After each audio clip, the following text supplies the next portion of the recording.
नमस्कार, आप देख रहे हैं पंजाब केसरी टीवी। मैं हूं आपके साथ अंकुश महाजन। उत्तरकाशी में बेहद बड़ी त्रासदी आई है और अब तक कई लोगों के इस त्रासदी में जान चली गई है। तो इस समय राहत और बचाव कार्य चल रहा है। हमारे साथ इस समय उत्तराखंड के पूर्व मुख्यमंत्री हरीश रावत मौजूद है। हरीश जी, पहले तो पंजाब केसरी टीवी पर आपका स्वागत है जी। हमारे पुराने दोस्त हैं आप जी। हरीश जी, जानना चाहेंगे, इस वक्त राहत और बचाव कार्य चल रहा है। बेहद बड़ी त्रासदी जो आई है 2013 में केदारनाथ त्रासदी हुई थी, उसके बड़ी त्रासदी आई है। कैसे देखते हैं इसे और अब किस तरीके के हालात हैं वहाँ पर?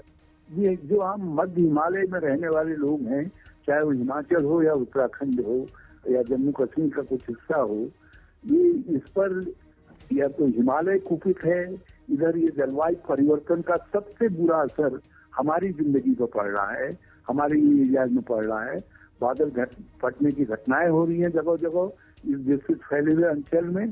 कहाँ किस घाटी में हो जाए, किस गदेरे में हो जाए, किस नाले में हो जाए, कौन सा ग्लेशियर फट पड़े, कुछ मालूम नहीं है और उससे हमारी जिंदगी तबाह हो रही है।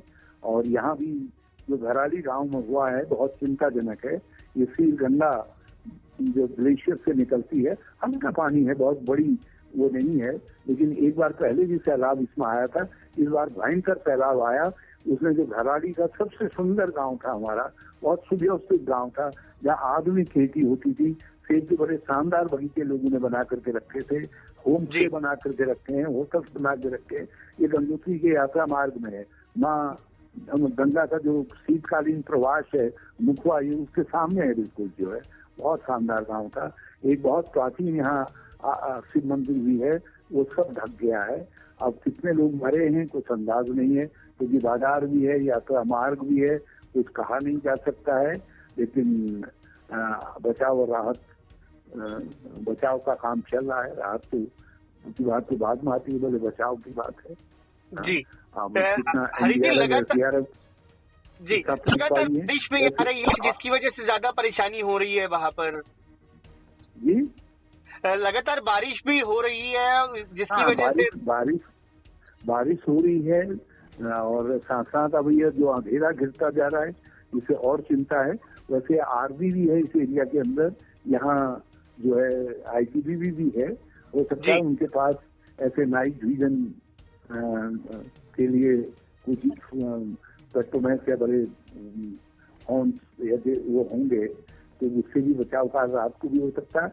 अब कितना कैसा क्या परिस्थितियां हैं ये स्पॉट पर मालूम करने से होगा। मैंने अभी घराली गांव में एक बचा हुआ परिवार है, उसके किसी लड़के का ससुराल है हमारे, उसके माध्यम से मैंने कुछ पूछने की कोशिश की थी। आवाज फटफट करके आ रही थी, बहुत चिंतित हैं वो लोग। कह रहे हैं कि साहब ये जो है 50 से 75 लोग हो सकते हैं दबे हुए सबके जी, संख्या बड़ी भी हो सकती है। जी हरी जी, एक सवाल ये कि सरकार के जो इंतजाम वहाँ पर है राहत के लिए, क्या वो जायज प्रबंध आप मानते हैं कि अभी और चीजों की वहाँ जरूरत पड़ेगी? अभी देखिए, अभी इस पर कमेंट करना बहुत जल्दबाजी होगा, क्योंकि अभी प्रशासन तंत्र भी पूरा पहुंच ही रहा होगा।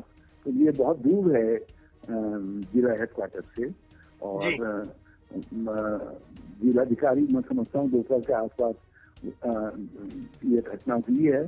तो 3-3.5 घंटे उनको नॉर्मल उसमें लगा होगा। और SDRF कहाँ पर थी पोस्टेड ये मुझे मालूम नहीं है। NDRF भी इस एरिया में होनी चाहिए। तो वैसे तो बचाव के लिए यहाँ बहुत सारी ऐसी एजेंसीज हैं जो स्पेशलाइज एजेंसीज हैं, उनके लोग भी हैं। फिर कुछ स्थानीय लोग भी मदद के लिए आ सकते हैं, मुखवा के लोग आ सकते हैं, दूसरे 2-3 गांव हैं जांगड़ इत्यादि, उनके लोग भी आ सकते हैं। जी, एक आखिरी सवाल आपसे जानना चाहूंगा, लोगों को कुछ हमारे माध्यम से कोई संदेश देना चाहेंगे जो अभी इस त्रासदी के अंदर फंसे हुए हैं, वहाँ पर जो कार्य चल रहा है, उनके लिए कुछ कहना चाहेंगे? पूरा राज्य, पूरा देश उनके साथ है और भगवान उनकी रक्षा करें। और देश के लोगों से भी पंजाब केसरी के माध्यम से मेरी प्रार्थना है कि ये मध्य हिमालय का जो क्षेत्र है, जम्मू कश्मीर से लेकर के हिमाचल उत्तराखंड तक, ये सारी उत्तरी भारत की नदियां यहीं से उद्गमित होती हैं, निकलती हैं। सारा ऑक्सीजन यहीं से आप लोगों तक आता है, मैदान के क्षेत्रों तक जो है। तो आप हमारे प्राणों की रक्षा करिए। ये जो जलवायु परिवर्तन है इससे हम कैसे इसका सामना करें, उसके लिए हमारी मदद के लिए केंद्र को सब लोग पूरे देश को आना चाहिए। ये बड़ा अहम सवाल है। जी, बहुत बहुत शुक्रिया पंजाब केसरी से बात करने के लिए अजीत जी आपका।